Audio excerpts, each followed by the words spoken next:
ਵਾਹਿਗੁਰੂ ਜੀ ਕਾ ਖਾਲਸਾ ਵਾਹਿਗੁਰੂ ਜੀ ਕੀ ਫਤਿਹ। ਮੈਂ ਤੁਹਾਡੀ ਹੋਸਟ ਰੀਤ ਕੌਰ ਨਿਊਜ਼ TV 84 ਦੇ ਨਾਲ ਵਿਊਅਰਸ।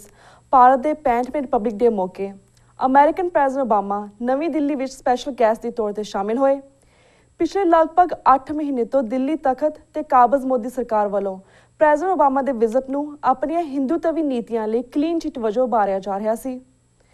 ਪ੍ਰੈਜ਼ੀਡੈਂਟ ਓਬਾਮਾ ਨੇ ਆਪਣੇ 3 ਰੋਜ਼ਾ ਸਰਕਾਰੀ ਦੌਰੇ ਦੇ ਅਖੀਰਲੇ ਦਿਨ ਸ਼੍ਰੀ ਫੋਰਡ ਆਡੀਟੋਰੀਅਮ ਦੇ ਵਿੱਚ ਲਗਭਗ 35 ਮਿੰਟ ਦਾ ਭਾਸ਼ਣ ਦਿੱਤਾ। ਇਸ ਭਾਸ਼ਣ ਵਿੱਚ ਪ੍ਰੈਜ਼ੀਡੈਂਟ ਓਬਾਮਾ ਨੇ ਭਾਰਤੀ ਹਾਕਮਾਂ ਨੂੰ ਨਸੀਹਤ ਦਿੱਤੀ ਕਿ ਉਹ ਤਾਂ ਹੀ ਤਰੱਕੀ ਕਰ ਸਕਣਗੇ ਜੇ ਫਿਰਕੂ ਲੀਹਾਂ ਤੇ ਬੰਦੇ ਨਾ ਜਾਣਗੇ। ਉਹਨਾਂ ਨੇ ਇਸ ਲੈਕਚਰ ਦੇ ਵਿੱਚ ਸੰਵਿਧਾਨ ਦੀ ਧਾਰਾ 25 ਦਾ ਵੀ ਜ਼ਿਕਰ ਕੀਤਾ। ਮੀਡੀਆ ਅਤੇ ਸਿੱਖ ਸੰਗਤਾਂ ਦੇ ਵਿੱਚ ਪ੍ਰੈਜ਼ੀਡੈਂਟ ਓਬਾਮਾ ਦੇ ਭਾਸ਼ਣ ਨੂੰ ਲੈ ਕੇ ਅੱਡ-ਅੱਡ ਇੰਟਰਪ੍ਰੀਟੇਸ਼ਨਸ ਹੋ ਰਹੀਆਂ ਹਨ। ਵਿਊਅਰਸ, ਅੱਜ ਅਸੀਂ ਪ੍ਰੈਜ਼ੀਡੈਂਟ ਓਬਾਮਾ ਦਾ ਇੰਡੀਆ ਵਿਜ਼ਿਟ, ਉਸ ਦੀ ਸਪੀਚ ਅਤੇ ਹੋਰ ਪੰਥਕ ਮੁੱਦਿਆਂ ਤੇ ਸਭ ਤੋਂ ਪਹਿਲਾਂ ਗੱਲਬਾਤ ਕਰਦੇ ਹਾਂ ਸ਼੍ਰੋਮਣੀ ਅਕਾਲੀ ਦਲ ਅੰਮ੍ਰਿਤਸਰ ਦੇ ਜਨਰਲ ਸਕੱਤਰ ਪ੍ਰੋਫੈਸਰ ਮੋਹਿੰਦਰਪਾਲ ਸਿੰਘ ਜੀ ਨਾਲ, ਜਿਹੜੇ ਕਿ ਪਟਿਆਲੇ ਤੋਂ ਸਾਡੇ ਨਾਲ ਫੋਨ ਲਾਈਨ ਤੇ ਜੁੜ ਚੁੱਕੇ ਨੇ। ਜੀ ਵੀਰ ਜੀ, ਵਾਹਿਗੁਰੂ ਜੀ ਕਾ ਖਾਲਸਾ ਵਾਹਿਗੁਰੂ ਜੀ ਕੀ ਫਤਿਹ। ਵਾਹਿਗੁਰੂ ਜੀ ਕਾ ਖਾਲਸਾ ਵਾਹਿਗੁਰੂ ਜੀ ਕੀ ਫਤਿਹ ਜੀ। ਜੀ ਵੀਰ ਜੀ, ਇਸ ਮੁੱਦੇ ਉੱਪਰ ਗੱਲਬਾਤ ਕਰਨ ਤੋਂ ਪਹਿਲਾਂ ਅਸੀਂ ਸਭ ਤੋਂ ਪਹਿਲਾਂ ਤੁਹਾਡੇ ਕੋਲ ਜਾਣਨਾ ਚਾਹਾਂਗੇ, ਜਿਸ ਤਰ੍ਹਾਂ 20ਵੀਂ ਸਦੀ ਦੇ ਮਹਾਨ ਸ਼ਹੀਦ ਸੰਤ ਜਰਨੈਲ ਸਿੰਘ ਖਾਲਸਾ ਭਿੰਡਰਾਂਵਾਲਿਆਂ ਜੀ ਦਾ ਜਨਮ ਦਿਹਾੜਾ 12 ਫਰਵਰੀ ਨੂੰ ਆ ਰਿਹਾ ਹੈ। ਇਸ ਸੰਬੰਧੀ ਤੁਹਾਡੀ ਜਥੇਬੰਦੀ ਕਿਹੜੇ ਉਪਰਾਲੇ ਕਰ ਰਹੀ ਜਾਂ ਪ੍ਰੋਗਰਾਮਸ ਕਰ ਰਹੇ ਨੇ, ਇਸ ਬਾਰੇ ਸਾਡੇ ਦਰਸ਼ਕਾਂ ਨੂੰ ਜਾਣਕਾਰੀ ਦਿਓ। ਸੰਤ ਬਾਬਾ ਜਰਨੈਲ ਸਿੰਘ ਖਾਲਸਾ ਭਿੰਡਰਾਂਵਾਲਿਆਂ ਦਾ ਜਨਮ ਦਿਨ ਸਾਡੀ ਪਾਰਟੀ ਸ਼੍ਰੋਮਣੀ ਅਕਾਲੀ ਦਲ ਅੰਮ੍ਰਿਤਸਰ ਲਗਭਗ ਪਿਛਲੇ 18 ਸਾਲ ਤੋਂ ਮਨਾ ਰਹੀ ਹੈ। ਹਾਂਜੀ। ਤੇ ਇਹਦੇ ਮਨਾਉਣ ਦੇ ਜਿਹੜੇ ਕਾਰਨ ਸੀ ਉਹਦੇ ਰਿਜ਼ਲਟ ਦੁਨੀਆ ਦੇ ਸਾਹਮਣੇ ਆ ਚੁੱਕੇ ਨੇ, ਕਿਉਂਕਿ ਹਿੰਦੁਸਤਾਨੀ ਨਿਜ਼ਾਮ ਸੰਤ ਜਰਨੈਲ ਸਿੰਘ ਜੀ ਦਾ ਨਾਮ ਅਖਬਾਰਾਂ ਚੋਂ ਤੇ ਸਿੱਖਾਂ ਦੇ ਦਿਲਾਂ ਚੋਂ ਮਿਟਾਉਣ ਦੀ ਕੋਸ਼ਿਸ਼ ਕਰ ਰਹੀ ਸੀ ਜੀ। ਉਸ ਵਕਤ ਸਰਕਾਰ ਨਾਲ ਰਲ ਕੇ ਦਮਦਮੀ ਟਕਸਾਲ ਸੰਤ ਜਰਨੈਲ ਸਿੰਘ ਜੀ ਨੂੰ ਸ਼ਹੀਦ ਨਹੀਂ ਸੀ ਕਰਾਰ ਦੇ ਰਹੀ ਤੇ ਅਕਾਲ ਤਖ਼ਤ ਸਾਹਿਬ ਤੇ ਕਾਬਜ਼ ਜਥੇਦਾਰਾਂ ਦਾ ਇਹ ਬਹਾਨਾ ਸੀ ਕਿ ਜੇ ਟਕਸਾਲ ਹੀ ਸ਼ਹੀਦ ਨਹੀਂ ਮੰਨਦੀ ਤਾਂ ਅਸੀਂ ਕਿਵੇਂ ਸ਼ਹੀਦ ਮੰਨ ਲਈਏ। ਤਾਂ ਸਾਡੀ ਪਾਰਟੀ ਨੇ ਉਸ ਵਕਤ ਇਹ ਫੈਸਲਾ ਕੀਤਾ ਸਰਦਾਰ ਸਿਮਰਜੀਤ ਸਿੰਘ ਮਾਨ ਦੀ ਅਗਵਾਈ ਵਿੱਚ ਕਿ ਕਿਉਂ ਨਾ ਅਸੀਂ ਉਹਨਾਂ ਦਾ ਜਨਮ ਦਿਨ ਹੀ ਮਨਾਈਏ, ਜਿਸ ਤੋਂ ਤਾਂ ਰੋਕਿਆ ਨਹੀਂ ਜਾ ਸਕਦਾ। ਤੇ ਉਹ ਜਿਹੜਾ ਦਿਨ ਹੈ ਅੱਜ ਫਲ ਲੈਂਦਾ ਹੋਇਆ ਇਸ ਮੁਕਾਮ ਤੇ ਪਹੁੰਚਿਆ ਕਿ ਪੰਜਾਬ ਦੇ ਹਰ ਨੌਜਵਾਨ ਬੱਚੀ ਦੇ ਮੋਬਾਈਲ ਦੇ ਵਿੱਚ ਸੰਤ ਜਰਨੈਲ ਸਿੰਘ ਦੀ ਫੋਟੋ ਹੈ। ਬੇਸ਼ੱਕ ਇਹਦੇ ਲਈ ਸਾਡੀ ਪਾਰਟੀ ਨੇ ਸ਼ੁਰੂ ਚ ਬਹੁਤ ਜ਼ਿਆਦਾ ਮੁਸ਼ਕਿਲਾਂ ਝੱਲੀਆਂ ਨੇ, ਉਹਨਾਂ ਦੇ ਪੋਸਟਰ ਲੈ ਕੇ ਜਾਣਾ ਵੀ ਮੁਸ਼ਕਿਲ ਸੀ, ਪਰ ਅੱਜ ਅਸੀਂ ਉਹਦੇ ਵਿੱਚ ਜਿੱਤ ਗਏ ਆ ਗੁਰੂ ਦੀ ਕਿਰਪਾ ਦੇ ਨਾਲ। ਤੇ ਅਸੀਂ ਪੂਰੀਆਂ ਤਿਆਰੀਆਂ ਕਰ ਰਹੇ ਹਾਂ, ਸਾਰੀ ਪਾਰਟੀ ਹਰ ਜ਼ਿਲ੍ਹੇ ਵਿੱਚ ਉਹਦੀ ਤਿਆਰੀ ਕਰ ਰਹੀ ਹੈ।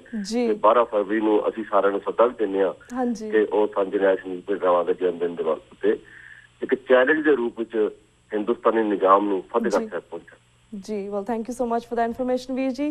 ਤੇ ਵੀਰ ਜੀ, ਹੁਣ ਅਸੀਂ ਬਾਕੀ ਦੇ ਰੀਸੈਂਟ ਮੁੱਦਿਆਂ ਦੇ ਉੱਪਰ ਤੁਹਾਡੇ ਵਿਚਾਰ ਜਾਣਨਾ ਚਾਹਾਂਗੇ। ਸਭ ਤੋਂ ਪਹਿਲਾਂ ਜਿਸ ਤਰ੍ਹਾਂ ਅਮਰੀਕਨ ਪ੍ਰੈਜ਼ੀਡੈਂਟ ਓਬਾਮਾ ਦੀ ਸਪੀਚ, ਜਿਸ ਦੇ ਵਿੱਚ ਉਸਨੇ ਭਾਰਤ ਵਿੱਚ ਘੱਟ ਗਿਣਤੀਆਂ ਦੀ ਆਜ਼ਾਦੀ ਦੀ ਗੱਲ ਕੀਤੀ, ਓਵਰਆਲ ਤੁਸੀਂ ਓਬਾਮਾ ਦੀ ਸਪੀਚ ਐਂਡ ਉਸਦੇ ਵਿਜ਼ਿਟ ਬਾਰੇ ਕੀ ਕਹਿਣਾ ਚਾਹੋਗੇ? ਮੈਨੂੰ ਇਸ ਤਰ੍ਹਾਂ ਲੱਗਦਾ ਹੈ ਕਿ ਮੋਦੀ ਦੇ ਪ੍ਰਧਾਨ ਮੰਤਰੀ ਬਣਨ ਤੋਂ ਬਾਅਦ ਇੱਕ ਵਾਰ ਇਸ ਤਰ੍ਹਾਂ ਲੱਗਿਆ ਸੀ ਜੀ ਕਿ ਸ਼ਾਇਦ ਵਪਾਰਕ ਲਾਹਾ ਲੈਣ ਲਈ ਅਮਰੀਕਾ ਦੀ ਸਰਕਾਰ ਨੇ ਕੁਝ ਨੀਤੀ ਆਪਣੀ ਬਦਲੀ ਹੈ ਤੇ ਉਸੇ ਕਾਤਲ ਮੋਦੀ ਨੂੰ ਇਨਵਾਈਟ ਕੀਤਾ ਹੈ ਤੇ ਉਹਦਾ ਸਵਾਗਤ ਵਧੀਆ ਤਰੀਕੇ ਨਾਲ ਕੀਤਾ ਹੈ। ਬੇਸ਼ੱਕ ਮੈਂ ਜਾਣਦਾ ਕਿ ਪ੍ਰੋਟੋਕਾਲ ਇਸ ਚੀਜ਼ ਦੀ ਮੰਗ ਕਰਦਾ ਹੈ ਕਿ ਕਿਸੇ ਦੇਸ਼ ਦਾ ਲੋਕਾਂ ਵੱਲੋਂ ਚੁਣਿਆ ਪ੍ਰਧਾਨ ਮੰਤਰੀ, ਬੇਸ਼ੱਕ ਹਿੰਦੁਸਤਾਨ ਦੇ ਵਿੱਚ ਇਹ ਸਾਰਾ ਫਰਾਡ ਹੀ ਹੁੰਦਾ ਹੈ, ਪਰ ਪ੍ਰੋਟੋਕਾਲ ਇਹ ਮੰਗ ਕਰਦਾ ਕਿ ਉਹਦਾ ਸਵਾਗਤ ਕਰਨਾ ਪੈਂਦਾ ਦੂਜੇ ਦੇਸ਼ ਨੂੰ। ਉੱਥੋਂ ਤੱਕ ਸਾਡੇ ਸਿੱਖਾਂ ਦੇ ਮਨ 'ਚ ਇਹ ਗੱਲ ਜ਼ਰੂਰ ਤੇ ਹਿਊਮਨ ਰਾਈਟਸ ਤੇ ਆ ਗਈ ਸੀ ਕਿ ਅਮਰੀਕਾ ਵਰਗੇ ਤਾਕਤਵਰ ਦੇਸ਼ ਨੂੰ ਮੋਦੀ ਵਰਗੇ ਇੱਕ ਕਾਤਲ ਮਨੁੱਖ ਦਾ ਇੱਕਦਮ ਕਲੀਨ ਚਿੱਟ ਨਹੀਂ ਦੇਣੀ ਚਾਹੀਦੀ। ਪਰ ਉਹ ਚੀਜ਼ ਵੱਧਦੀ ਗ੍ਰਾਫ ਲੋਕਾਂ ਦੇ ਮਨਾਂ 'ਚ ਮੀਡੀਆ ਰਾਹੀਂ ਇਸ ਤੱਕ ਪਹੁੰਚ ਗਈ ਕਿ ਸ਼ਾਇਦ ਮੋਦੀ ਦੇ ਸਾਰੇ ਗੁਨਾਹ, ਹਿੰਦੁਸਤਾਨ ਦੇ ਸਾਰੇ ਗੁਨਾਹ ਅਮਰੀਕਾ ਨੇ ਆਰਥਿਕ ਲਾਹਾ ਲੈਣ ਲਈ ਫਿਲਹਾਲ ਛੱਡ ਦਿੱਤੇ ਨੇ, ਉਹਨਾਂ ਦੇ ਉੱਤੇ ਟਿੱਪਣੀ ਕਰਨਾ।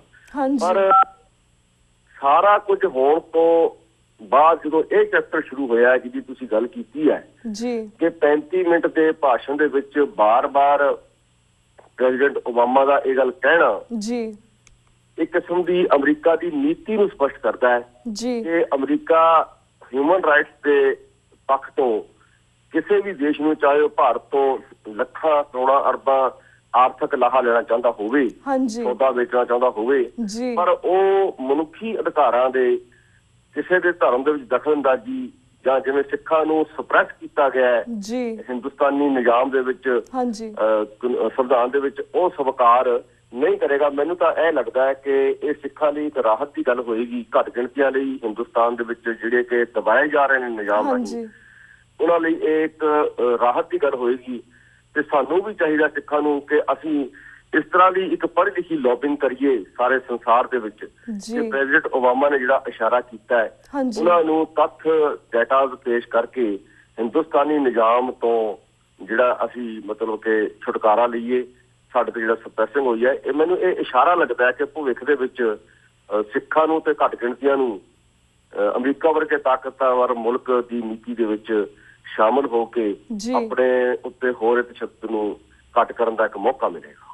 जी बिल्कुल V G we do agree with you because इस तरह ਸਾਨੂੰ ਉਪਰਾਲੇ ਟਾਈਮ ਟੂ ਟਾਈਮ ਕਰਨੇ ਚਾਹੁੰਦੇ ਬਿਕੋਜ਼ ਇਹਨੇ ਪ੍ਰੈਜ਼ੀਡੈਂਟ ਓਬਾਮਾ ਜਦੋਂ ਇੰਡੀਆ ਗਏ ਸੀ, ਇਹਨਾਂ ਨੇ 6 ਫॉर ਜਸਟਿਸ ਜਿਹੜੀ ਜਥੇਬੰਦੀ ਹੈ ਉਹਨਾਂ ਨੇ 1 ਲੱਖ ਦੀ ਪਟੀਸ਼ਨ ਇਹਨਾਂ ਦੇ ਡੈਸਕ ਦੇ ਉੱਪਰ ਰੱਖੀ ਸੀ। ਮੇਬੀ ਦੈਟਸ ਦੀ ਰੀਜ਼ਨ ਜਦੋਂ ਇਹ ਇੰਡੀਆ ਗਏ ਸੀ ਇਹਨਾਂ ਨੇ ਇਸ ਬਾਰੇ ਗੱਲਬਾਤ ਕੀਤੀ ਕਿਸ ਤਰ੍ਹਾਂ ਘੱਟ ਗਿਣਤੀਆਂ ਨੂੰ ਇੰਡੀਆ ਵਿੱਚ ਸਪਰੈਸ ਕੀਤਾ ਜਾਂਦਾ ਹੈ।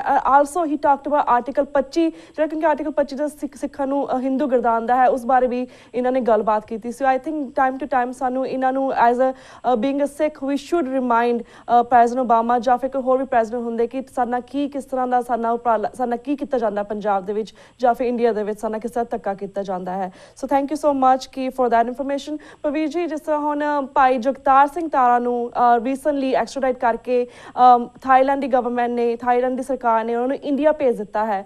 ਉਹਨਾਂ ਦੇ ਕੇਸ ਦੀ ਹੁਣ ਕੀ ਅਪਡੇਟਸ ਹਨ? What's going on with his case? ਇਹਦੇ ਬਾਰੇ ਵੀ ਅਪਡੇਟਸ ਦਿਓ। ਸਾਡੀ ਪਾਰਟੀ ਸਰਦਾਰ ਤਾਰਾ ਨੂੰ ਖਾਲਿਸਤਾਨੀ ਸੰਘਰਸ਼ ਦਾ ਯੋਧਾ ਮੰਨਦੀ ਹੈ। ਬੇਸ਼ੱਕ ਹਿੰਦੁਸਤਾਨੀ ਨਿਜ਼ਾਮ ਉਹਨਾਂ ਨੂੰ ਅੱਤਵਾਦੀ ਜਾਂ ਕੁਝ ਵੀ ਨਾਮ ਦੇਵੇ, ਇਹ ਨਾਮ ਸਾਨੂੰ ਪਹਿਲਾਂ ਵੀ ਇਤਿਹਾਸ 'ਚ ਮਿਲਦੇ ਰਹੇ ਨੇ, ਚਾਹੇ ਬਾਕੀ ਕਹਿ ਦੇਣ, ਚਾਹੇ ਭੁਜੰਗੀ ਕਹਿ ਦੇਣ। ਭੁਜੰਗ ਵੀ ਮਤਲਬ ਕਿ ਇਸੇ ਅਰਥ ਵਿੱਚ ਹੀ ਆਉਂਦਾ ਹੈ, ਬਾਅਦ ਸਿੱਖਾਂ ਨੇ ਇਹਨੂੰ ਸਵੀਕਾਰ ਕਰ ਲਿਆ।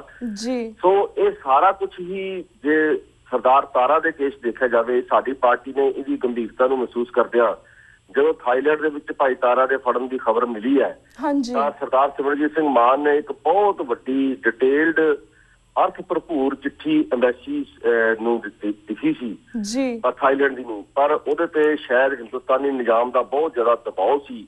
ਛੋਟਾ ਮੁਲਕ ਹੋਣ ਦੇ ਕਰਕੇ ਉਹ ਉਸਨੂੰ ਸਵੀਕਾਰ ਨਹੀਂ ਕਰ ਸਕਿਆ ਤੇ ਤਾਰੇ ਨੂੰ ਉਹਨਾਂ ਨੇ ਹਿੰਦੁਸਤਾਨ ਭੇਜ ਦਿੱਤਾ।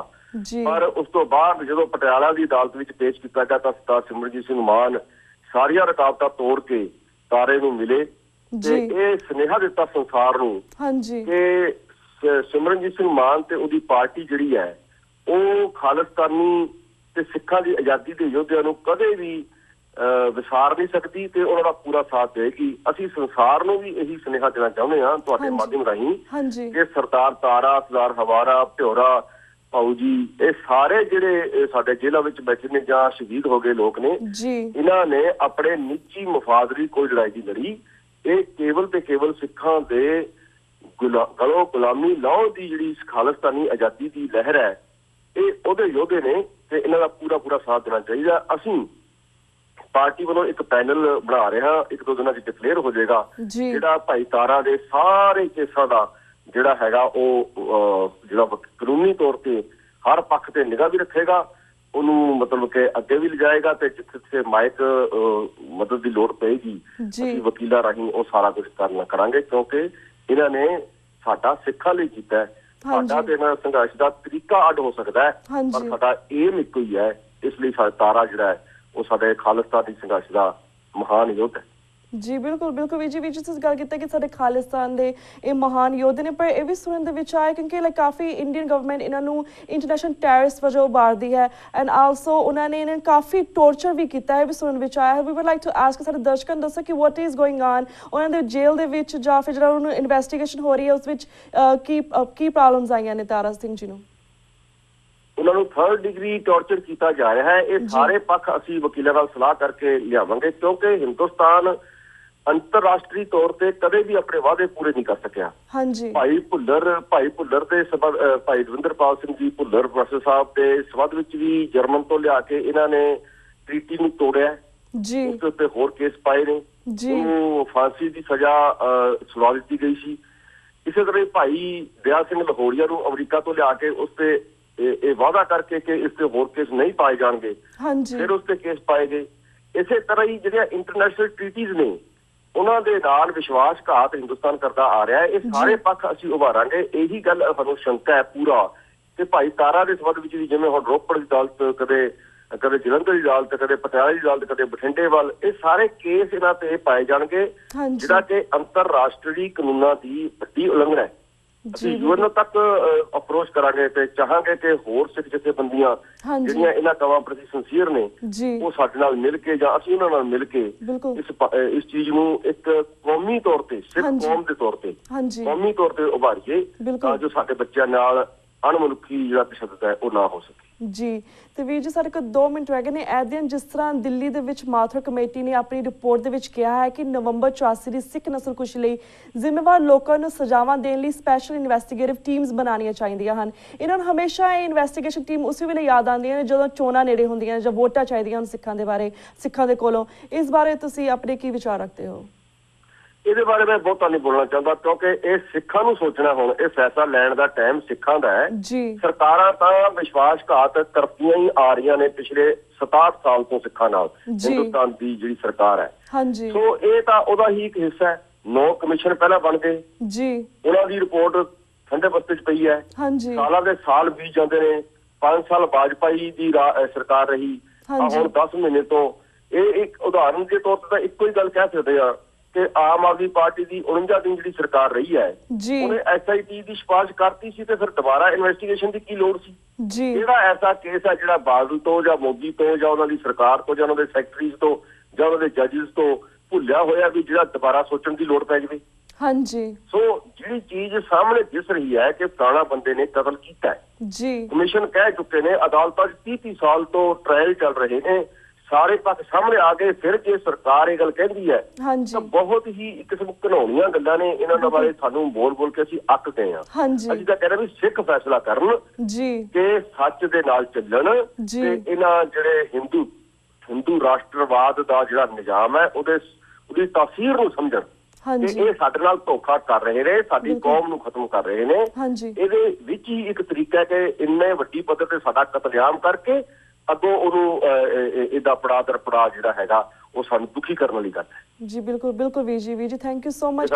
ਸਿੱਖਾਂ ਨੂੰ ਕਰਨਾ ਪਏਗਾ। ਹਾਂਜੀ ਬਿਲਕੁਲ ਵੀਰ ਜੀ ਥੈਂਕ ਯੂ ਸੋ ਮਚ ਕਿ ਤੁਸੀਂ ਇਹਨਾਂ ਰੀਸੈਂਟ ਮੁੱਦਿਆਂ ਦੇ ਉੱਪਰ ਆਪਣੇ ਵਿਚਾਰ ਸਾਡੇ ਦਰਸ਼ਕਾਂ ਨਾਲ ਸਾਂਝੇ ਕੀਤੇ।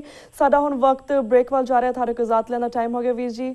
ਵਾਹਿਗੁਰੂ ਜੀ ਕਾ ਖਾਲਸਾ, ਵਾਹਿਗੁਰੂ ਜੀ ਕੀ ਫਤਿਹ। ਬਹੁਤ ਬਹੁਤ ਧੰਨਵਾਦ TV 84 ਦਾ, ਬੀਬੀ ਰੀਤ ਕੌਰ ਜੀ ਤੁਹਾਡਾ ਤੇ ਸਾਰੇ ਵਿਊਅਰਸ ਨੂੰ ਬੇਨਤੀ ਹੈ ਵਾਹਿਗੁਰੂ ਜੀ ਕਾ ਖਾਲਸਾ, ਵਾਹਿਗੁਰੂ ਜੀ ਕੀ ਫਤਿਹ। ਸੱਚ ਨਾਲ ਜੁੜੋ ਜੀ। ਵਾਹਿਗੁਰੂ ਜੀ ਕਾ ਖਾਲਸਾ, ਵਾਹਿਗੁਰੂ ਜੀ ਕੀ ਫਤਿਹ। ਵੀਰ ਜੀ ਵਿਊਅਰਸ ਵਕਤ ਹੋ ਗਿਆ ਇੱਕ ਛੋਟੇ ਜਿਹੇ ਬ੍ਰੇਕ ਦਾ। Keep watching News TV 84। We'll be right back after a short break.